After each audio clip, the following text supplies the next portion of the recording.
Harihara Veeramallu movie థియేటర్లోకి రావడానికి ముందే సెన్సార్ నుంచి రిపోర్ట్ వచ్చేసింది. ప్రపంచవ్యాప్తంగా హరిహర వీరమల్లు మూవీ విడుదల ముందు సినిమా టాక్ బయటకు వచ్చింది.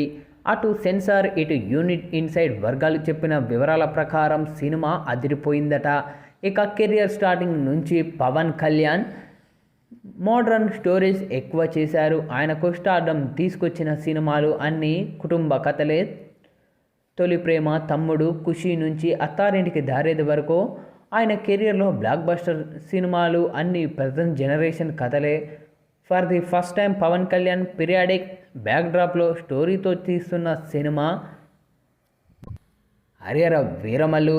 ఇక కోహినూర్ కోసం తెలుగు గడ్డ మీద నుంచి మొఘల్ రాజును ఢీ కొట్టడానికి వెళ్ళిన వీరమల్లు ప్రయాణమే సినిమా.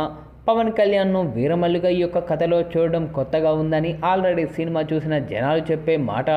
పీరియాడిక్ బ్యాక్డ్రాప్లో plus Pawan Kalyan looks major highlight అయ్యాయి. ఇక నటన పరంగా పవన్ కళ్యాణ్ స్క్రీన్ మీద కనిపించేంతసేపు మరొకరు మీదికి చూపులు వెళ్ళడం కష్టమేనట.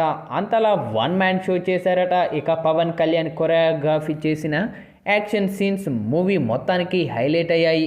థియేటర్లో నుంచి విడుదలయ్యి బయటకు వచ్చేటప్పటికి దాని గురించి మాట్లాడుకోవడం గ్యారంటీ అంటూ ఉన్నారు. యానిమల్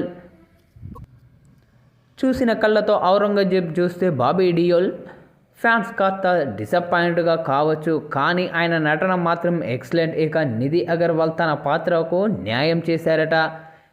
హిస్టారికల్ సినిమాలకు పాటలు, సంగీతం ఎంత ముఖ్యమనేది హరిహర వీరమల్లు మరోసారి ప్రూవ్ చేసింది. బాహుబలితో పాటు రాజమౌళి సినిమాల విజయంలో కీరవాణి సంగీతం కీలక పాత్ర పోషిస్తుంది. ఇక ఈ సినిమాకు కూడా అదే ప్లస్ అయిందట. పాటలు విన్నప్పుడు కంటే స్క్రీన్ మీద చూస్తున్నప్పుడే గూస్ బంప్స్ ఇవ్వడం గ్యారంటీ అంటూ ఉన్నారు. ముఖ్యంగా అసురాననం పాటలో హీరోయిజం ఎలివేట్ చేసిన తీరు పీక్స్ అంటూ ఉన్నారు. ఇక నేపథ్య సంగీతంలో కీరవాణి మార్క్స్ బలంగా కనిపించాయట.